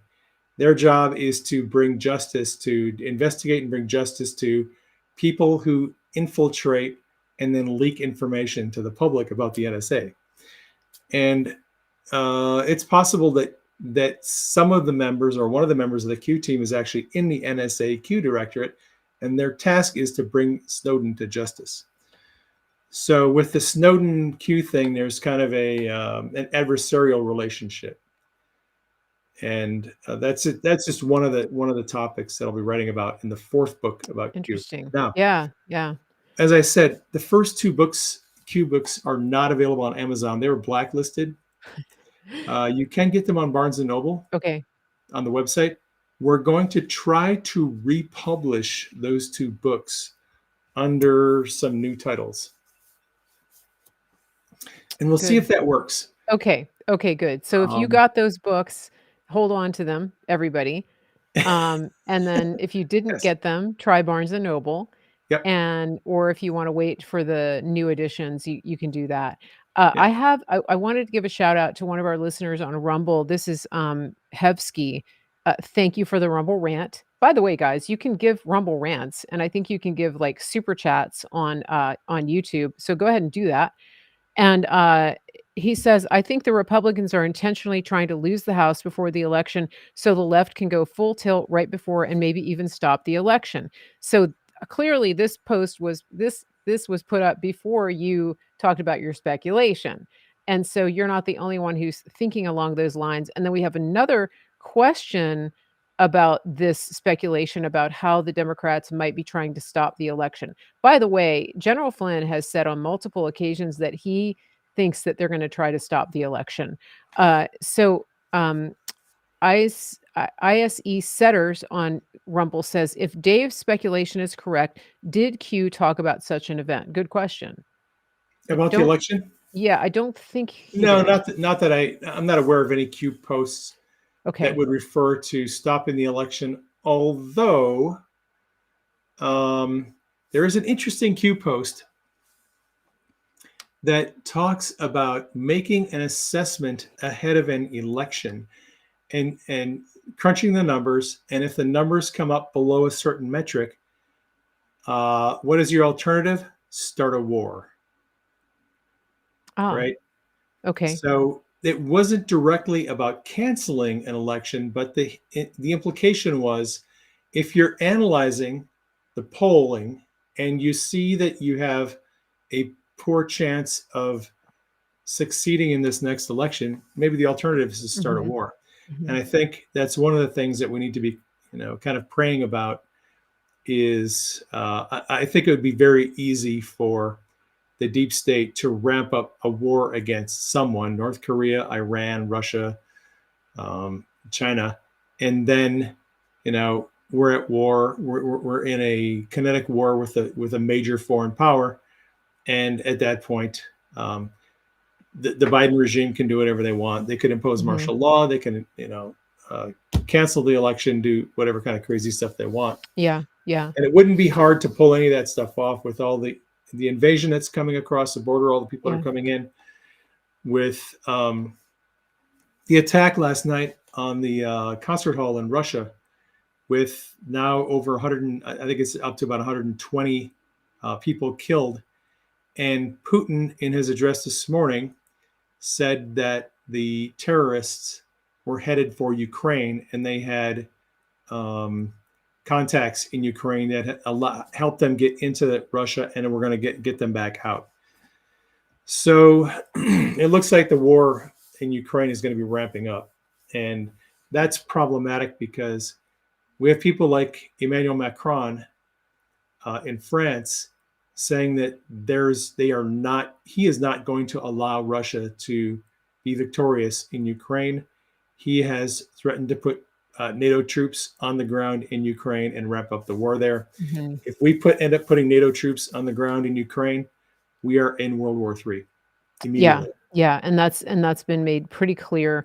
And Macron is a deep state World Economic Forum puppet, just Yep. like Trudy over in um, Canada.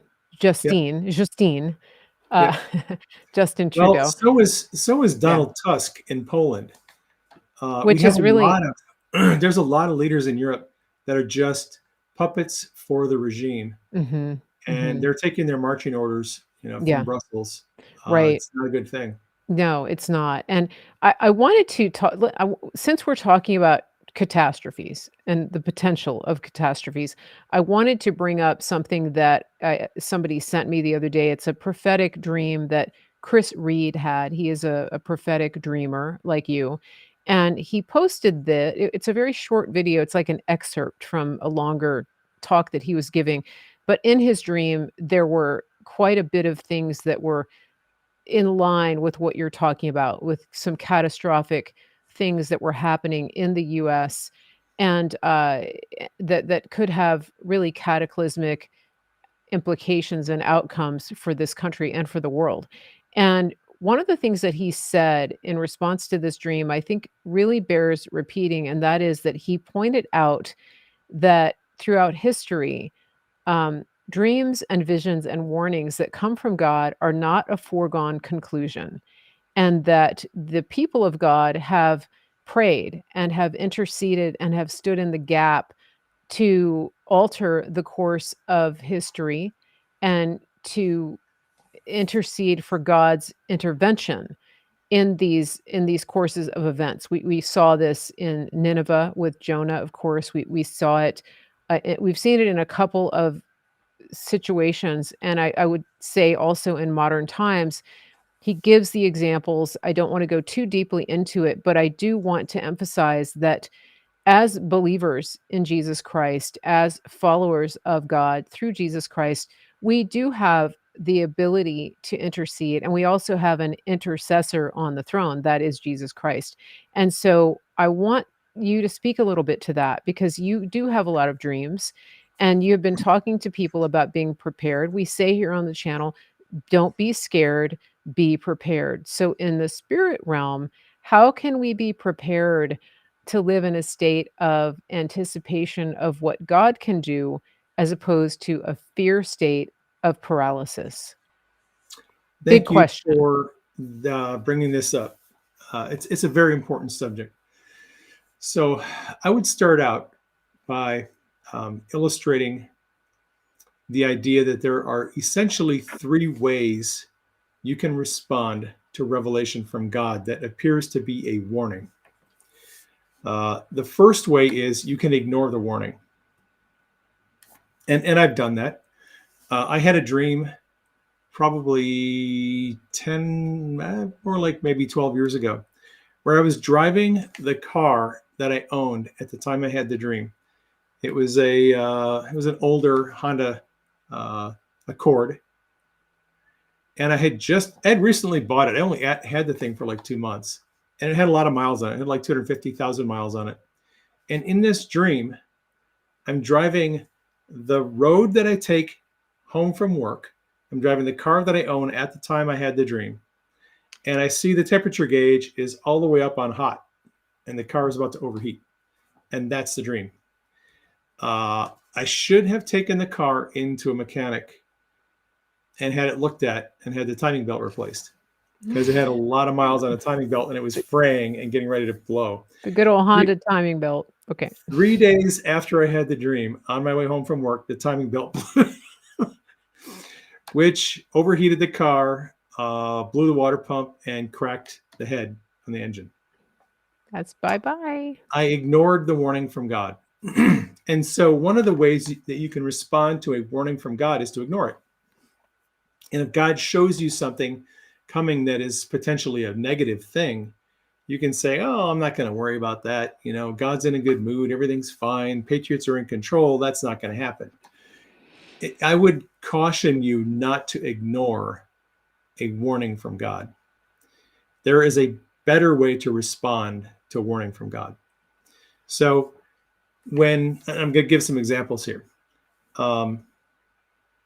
When Isaiah came to King Hezekiah and said, King, set your affairs in order. The king was sick. Hezekiah had become sick.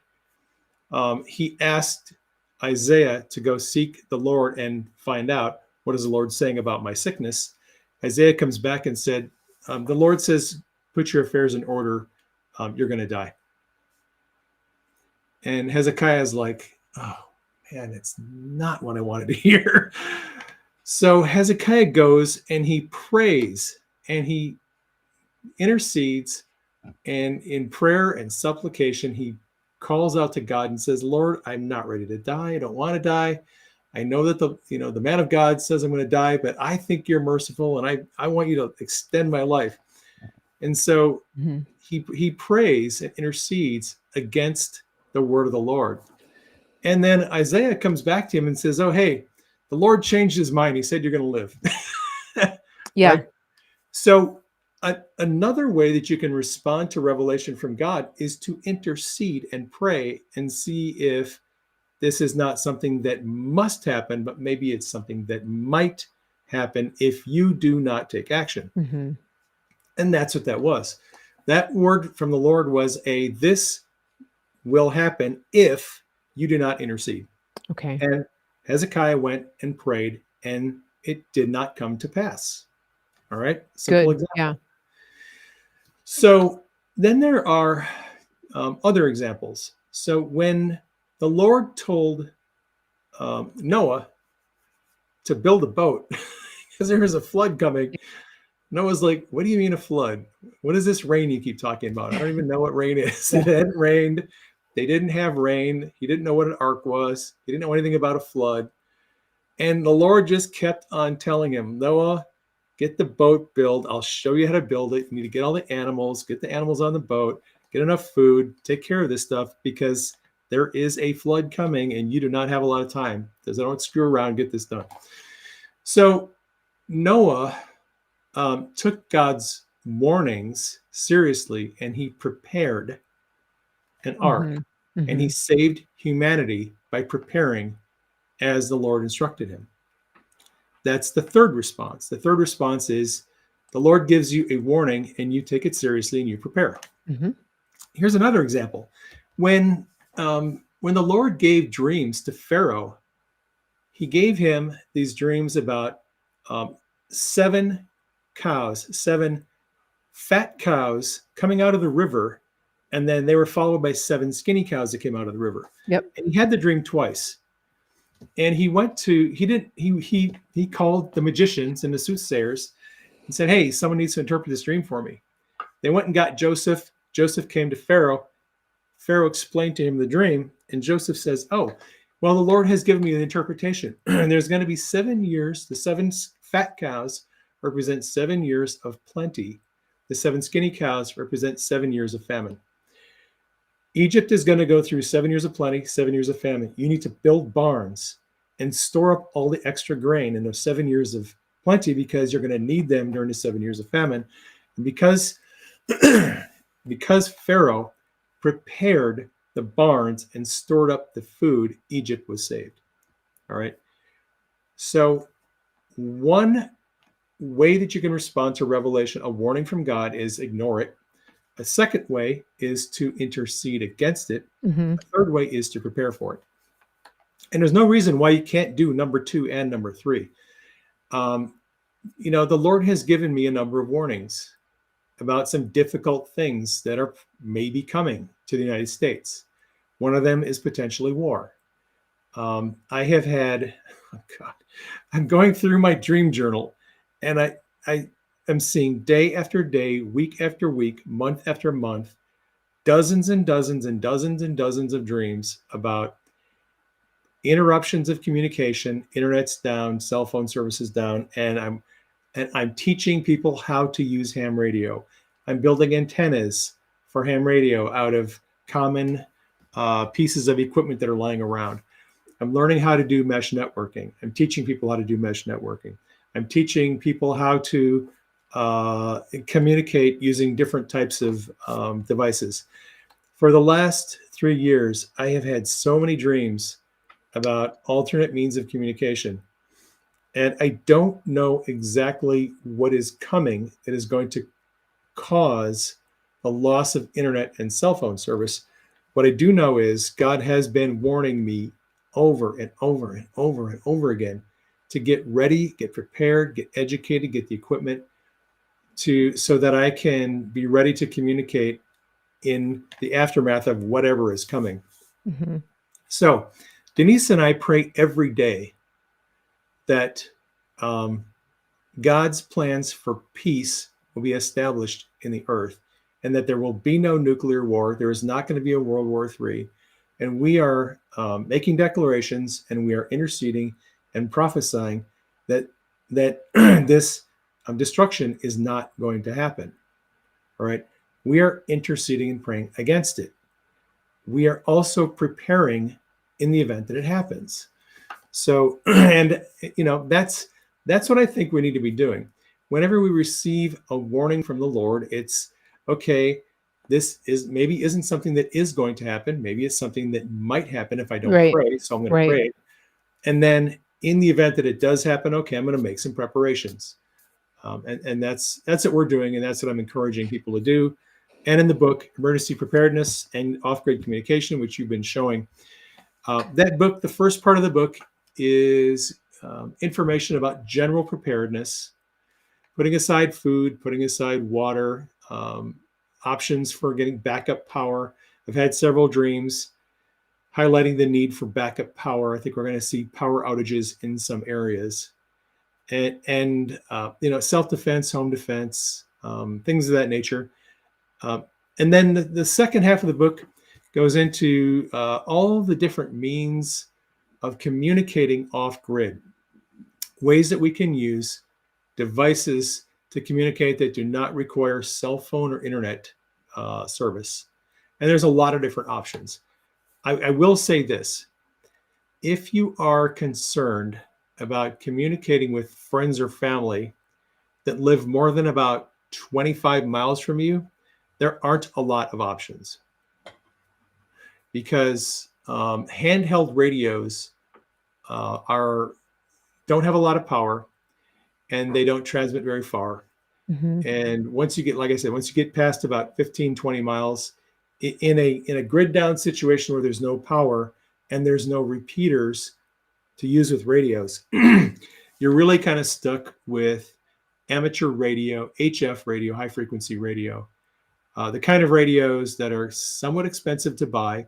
You need a license to use them, and there's a learning curve to learn how to use them, and it requires a little bit of space to set up the antennas. I'm getting a lot of questions from people by email about communicating long distance. The short story is, if you need to communicate with someone over a long distance when the internet is down and cell phone service is down, amateur HF radio is probably your only option. And if you're thinking about satellite communications, I'll give you this caveat. I have a Zoleo satellite communicator device, and my kids have the devices as well. They pair to your phone. You can send text messages over the Iridium satellite network with them, which is cool. If you're in an area where there's no cell phone service, these devices are great for backpacking, backcountry hiking, kayaking. They're cool for that. But the problem with satellite devices is, right now, the messages go through internet gateways before they are uplinked to a satellite, and then sent down to your device. If there is no internet service available, satellite communicators do not work. Right. And I've confirmed this with Zoleo. I called their technical support. Okay. And they said these devices are not designed to be used in an internet outage. They won't work in an internet outage. And that would be true, for example, as well with Starlink. People who are getting the Starlink satellite kind of connections, Yep. right? Because of Yes. these relay centers on the ground. Starlink is handy because you don't need an Ethernet cable or a Wi-Fi connection to have internet. You just put the device out there, boom, it gets the signal from a satellite. That's cool, but the data that comes through that satellite receiver goes through internet gateways before it gets to the satellite. Yeah. So if the internet service is out, those satellite Starlink services are not going to work. There's going to be no data for them to provide. Yeah. Until Elon gets those servers in space and has a complete proprietary internet service in space with its own servers that are off planet. Got it. A terrestrial internet outage is going to take out Starlink. So got it. That makes sense. HF radio is your best friend. If you need to talk long distances, HF amateur radio is the bomb. It also is nice for local communications. I am co-hosting an HF amateur radio net in the Phoenix area every Sunday afternoon. We, a bunch of us ham radio operators, we get on the 7 megahertz band, and because we're using low antennas, our signal goes up into the atmosphere, comes back down, and we're talking to people 10, 15, 20 miles away. Right. Most of the time, amateur HF radio is used for long distance communication. You can talk to people in other states, other countries, but if you use a low antenna deployment on this frequency, it actually gives you the ability to talk to people in your county and in your state. And so we've been experimenting with that, and it's a very reliable way to communicate with people in your county, city, and state. And if you use another band, you can talk to people around the country. So, I guess that's all I have on that subject Okay, okay, for now. and we do have, there are some people who are asking some questions in the chat. I don't want to dedicate today's show to Q&A on this. I think that it would be really good for people to go to Dave's Telegram channel, but also buy the book because a lot of your questions are going to be answered Buy in the this book. book. And get Buy the book. get the book for your family members as well so that you can coordinate. And so, for example, one of the biggest questions that I get from people is or concerns is how can I do this all myself? And the answer is you can't. And so this is where building a community comes in and understanding your strengths and your callings, where you're going to land in the scheme of things. And so, for example, uh, like my niece is in college, okay? She lives in a small apartment. Even if she wanted to stockpile stuff, she couldn't. And honestly, we don't want her there if things go sideways, right? We don't want her away from home. And so one of the things that I make sure of with her is that she has cash on hand and that her car is full of gas. Because I know that she can get from there to here if things go down, even if there's no power, because guess what? You can't use your card at a gas pump, if the power is out, or if the grid is down. So these are just some little things, right? So without Yep. freaking her out and making her scared, I say keep gas in your tank. And she just knows, like, okay, it's this far to Aunt Mary's house. That's just, Yeah. keep snacks in your car, keep water, things like that. I'm not expecting her to go into off-grid survival mode, but to get to a place where that's possible. And so I think that's a good example. And having a plan. People in the chat are saying, really, it's important to have a plan, and this is what Dave is talking about with his family, with his immediate network in his physical space. That is really important. And that's what's emphasized in the book and also on the Telegram channel. Because there's no way you can get all the food you need, all the water you need, all the communications. Learning how to do the things that Dave has learned with the satellites and the ham radios. That's just not where everybody's going to fall in the spectrum of what needs to be done. And then I want to talk about the faith element as well, because you know in the reality is, if there's a long-term issue, people are going to really be depending on God to provide, because the supply chains and things like that, it's not going to matter how good you are at getting stuff if it's not there. Can you talk about that? Yep. I was waiting for you to make the segue. To tee up the ball. Okay. So, the last chapter of this book, that one, is about how the kingdom of God responds to crisis. So, over the last 10 years, I have been teaching people how to operate in the supernatural, how to manifest God's supernatural kingdom. And in the most obvious way for me and for people who follow me on social media that happens is through healing, through physical healing. Mm-hmm. When someone is blind and I put my hand up and their eye gets healed and they can see, that is a manifestation of God's supernatural kingdom. That person doesn't need a new eye. They don't need surgery. They don't need an implant, a Neuralink implant. They need a miracle from God. Yeah. A creative And miracle. so since we are, if you're a Christian, you have the Holy Spirit living inside of you. The Holy Spirit, the Spirit of God, is the power that works creative miracles. Now, over the last few years, I've been teaching people about unusual miracles. So how to multiply food is an example. Hey, it's biblical. I'm sorry. Jesus told the disciples when there's 5,000 people following them, The disciples said, Lord, they're hungry. Maybe you should send them home so they can get food. Jesus said, no, you're going to give them something to eat. And they all looked around like, what is this guy talking about? And when they demonstrated faith and they obeyed the Lord, they multiplied the little bit of food they had and fed 5,000 people.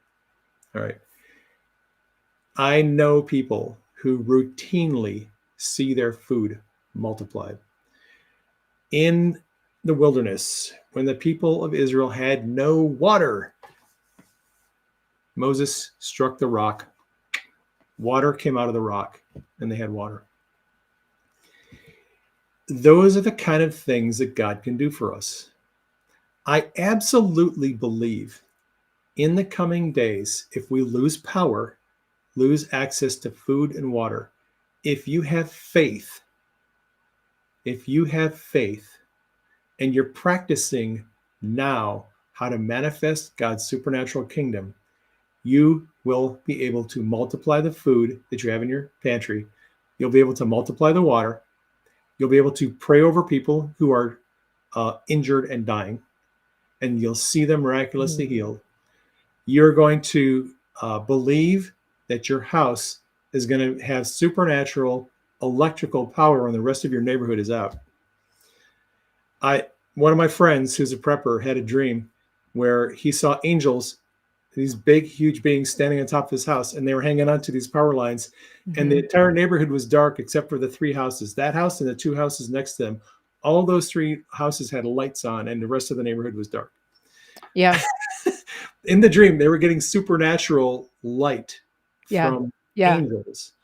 I absolutely believe that some people are going to have an internet connection and cell phone service. They're going to be able to send messages when no one else around them is going to have any cellular or internet service. I think God is going to supernaturally do some crazy stuff. However, we have to get ready for that now. You should be practicing this stuff now. So if, and I'm not prophesying this over anybody, but if China or Russia decides to drop some nukes on the United States, and we have to deal with radiation, great. A lot of us have been able to tell storms to settle down and rainstorms to move. And we've prayed for rain to come and end a drought. We've learned how to control the weather. Have you learned yet how to neutralize a radioactive cloud that's coming toward your house and tell those radioactive particles to become inert and die and go into the ground? Because that's the kind of stuff we're going to need to know how to do. In the future, if, and like I said, I'm praying against this every single day, but if it happens, we need to step up our game, and we need to learn how to think bigger. Because because God's power, his ability is unlimited. God is not limited by our imagination.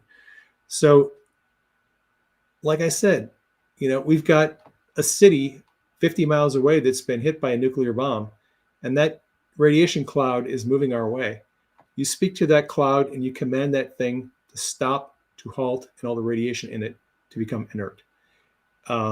If there are people who have radiation poisoning and they're dying, you pray over them and you get them healed. I've never seen anyone healed of radiation poisoning, but I'm not limited.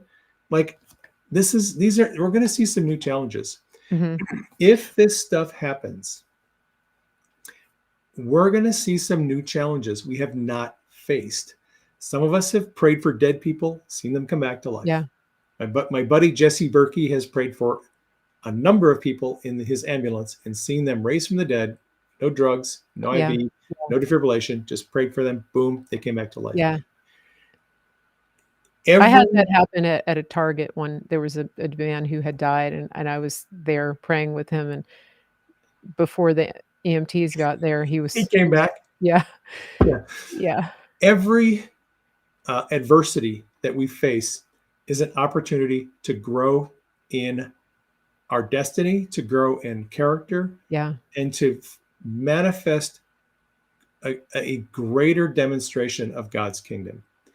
So Wow, that's so good. I, Say that I, again. I want you to think, look, if if we get into a worst case scenario, rather than being panicked, rather than being fearful, rather than thinking, oh my God, I don't know what I'm going to do. I can't face this. I can't, buy enough stuff. I don't have access to, gas cans, and I can't store all this crap. You don't have to. You need to have faith, and you need to start exercising your faith and demonstrating God's manifesting his kingdom right now, so that if in the day of difficulty, you will be able to manifest God's goodness to the world. And there's no better way to turn a skeptical, atheistic world onto God than watching people who have radiation sickness, who are dying, get up perfectly healthy and normal. That's so amazing. And Go ahead. Or do you have another thought? Because No. I wanted to corroborate what you were saying about about praying about like the radiation cloud. Because I have a feeling there are people who are listening who are thinking, okay, you know what? That's a bridge too far. And I even people who are Christians who may be thinking, yeah, okay, no. Yeah, no, no. And but here's what I want to tell you is that um I have a friend. I've mentioned her on the show before, my friend Michelle. She is what I call a weather warrior, and she's learned a lot of these things from our friend Kat Kerr. And but she's also learned a lot just from praying and listening to the Lord, and she has become a weather watcher. She knows how to watch the satellites and understand what's happening with the weather in different atmospheric levels. She has certain people that she watches online who talk about the weather, and she lives in Florida, and so this is important because hurricanes come. And so she has really become quite adept at understanding the how to pray and how to direct the heavenly host in the spirit realm to do certain things to thwart certain weather events. And for I'll give you an example. So she started when she started looking at the satellites and listening to the weather watcher channels on the internet, she would pick up little phrases, and they would say things like, well, if a hurricane or if a tornado gets hit by an opposite wind or force, it's going to cancel out the tornado. And so then she figured out when she's praying to pray and to direct the host to come in the opposite direction against the tornado, rendering it powerless. And so this is something she employs these techniques um pretty regularly. Some days if she's not answering the phone or something like that, if there's a lot of weather going on around the country, it's because she's actually on duty, right? Interceding for the weather. And so that's her main job in addition to raising her children. And so it's very interesting because one day I remember in particular there was a lot of tornado activity happening in I think the southeast, Alabama, the southern Gulf area, Florida, that kind of thing. And I remember her telling me about this. She said, "I'm busy. There's a lot of tornadoes. I'm praying," and I remember pulling up Twitter, and one of the weather guys was on Twitter, and he said he was puzzled. He was completely puzzled about it because he said, "Hold up a second. The tornadoes were there. I know they were. Here's my screenshot of 5 minutes ago." And this was like, whatever they call them, category whatever tornadoes that were going to wreak havoc and reap destruction in this one area. Like I saw them. And then he's going, "I don't know what happened. They're gone." And so so I screenshotted it. I said, "Was this you?" I sent it to her. I said, "Was this you?" And she goes, maybe." But of course it was the power, it was in the spirit realm that this was all happening. but this is important. And one of the things that she's a seer, and so she can actually see when she's looking at the weather satellites, she can see like the demonic. She can see the heavenly host coming in to work against it. And so there are too many stories of this. And that was that story I just told you was really important because it was a completely separate and distinct weather person. It was a person that she doesn't follow. Mhm. And they were posting independently about this tornado area that she had been praying about. And they were just flummoxed that it Yeah. was just gone.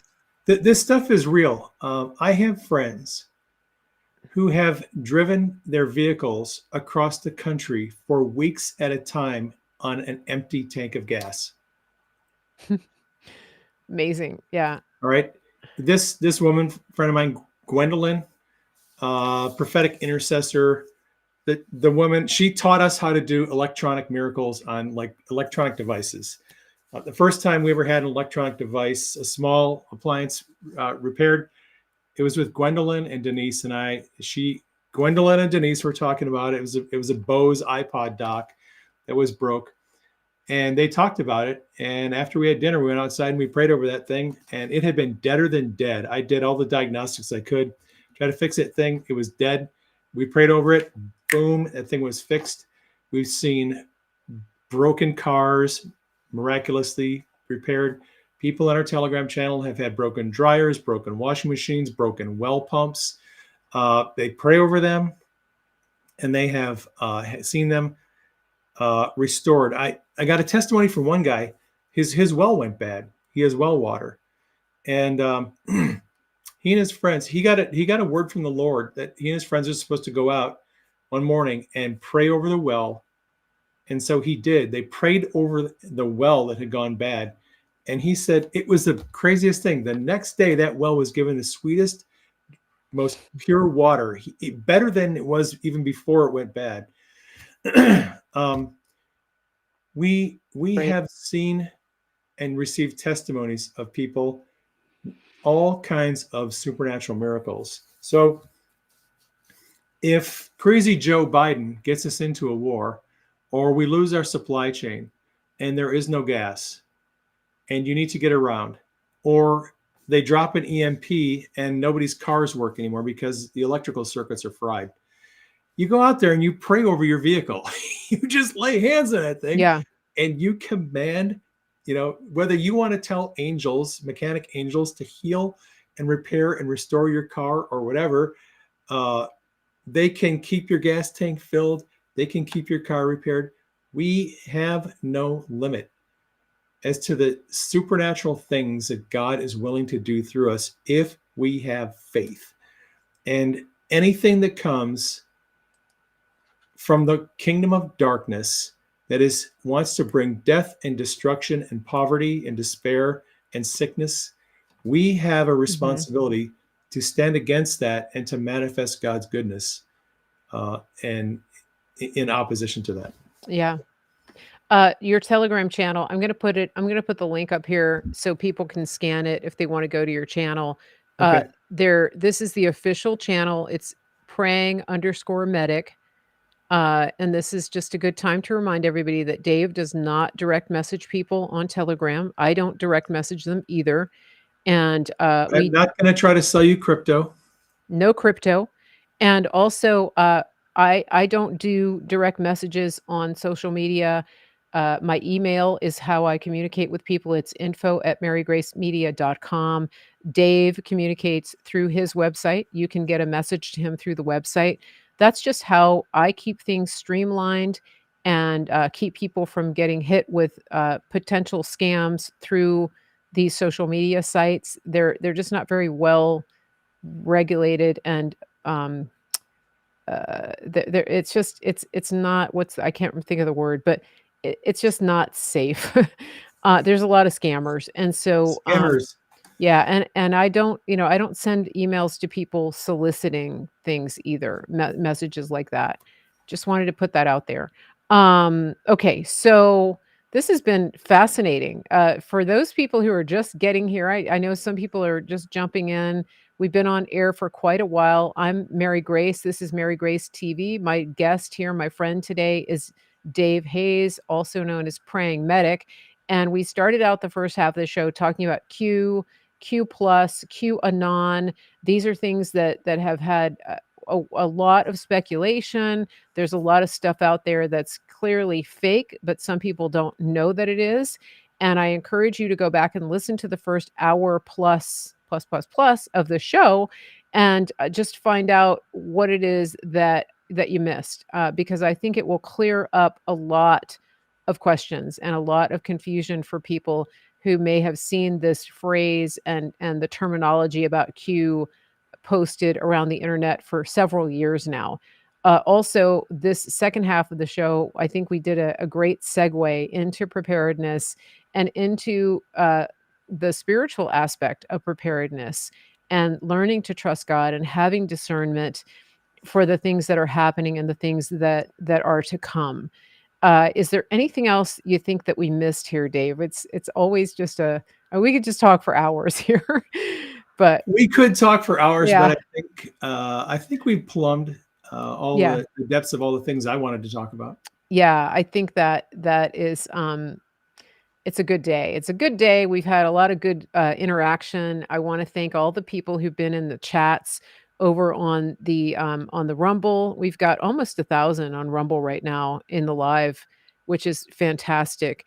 Um, and then I want to thank Christy. Christy, she has been rocking the Rumble and YouTube chats today. She's one of our moderators. She's been helping with commentary. She's been posting links. Millie is over there. Great comments. The people who left super chats. I didn't get to a lot of your comments and questions by name, but I do see them and I do go back and read them. If you come back for the replay on Rumble, do leave a comment. I try to read them all on every platform. I'm one of those people who does that. And so we do acknowledge it, even if I'm not able to answer everything. I do look. If you have an urgent message or something that you think that you really want an answer to, go to the email info@marygracemedia.com. Keep it short because there are a lot of messages out there. What else? YouTube. Let's get that YouTube channel going. It was taken away for over 2 years and they just gave it back one day out of the blue. So let's pump up the algorithm on that. If you're not on YouTube yet, please just go over there to Mary Grace TV and watch that. You just play it in the background just so we can get the numbers up. That would really help. Leave comments, hit the hearts, hit the likes, do all of the things to help us grow these channels and get to more and more people. And then, of course, go to marygracemedia.com, click on the shopping link. I'm building the Mary Grace Sky Mall over there. There's a lot of affiliate links over there of partners that I haven't even mentioned on the show. So before you go shopping online or in person, go over there to my shopping tab because you might not actually have to leave to get what you need. It's all right there. Also get on my mailing list, marygracemedia.com. Scroll down, get on the mailing list. That way you will get notified when we do have a show. Last thing I want to tell you is that I have a distinguished guest coming on my show Tuesday. As you know, I don't give away the names because the little gremlins in the machine like to mess with the technology when they know who's coming on. But they know who they are. I know who they are. You're not going to want to miss it. Um, and it's going to be at 2 p.m. Eastern this Tuesday. Of course, we'll have other content going up as well, but you don't want to miss Tuesday's show. Dave, do you have any final words for our listeners today? Uh, take your first step in getting prepared, whether that is buying a couple gallons of water, a couple of cans of chili. Start getting prepared. Pray every day that God's goodness and his kingdom will manifest. Pray against anything negative that either the kingdom of darkness or God shows you. Keep yourself in prayer, but also start getting prepared. You will have more peace if you are taking some steps to get prepared for the future. And get the meat there, guys. It's right on the screen. Get the meat. Buy the Yeah. meat. Don't be scared. Be prepared. Don't be scared, be prepared, buy the meat, and, make sure you stay on the mailing list. We will see you back here, and thanks again, Dave. It's just been a fantastic conversation. Just all the Q stuff, it really helped me refresh my memory about it as well. So, we will see you guys back here soon. Everybody have a great day, and get outside, get some sunshine. Don't stay stuck inside. Turn off your phones for a while, even though you're watching my replay. Finish the replay, then turn off your phone. Have a great day,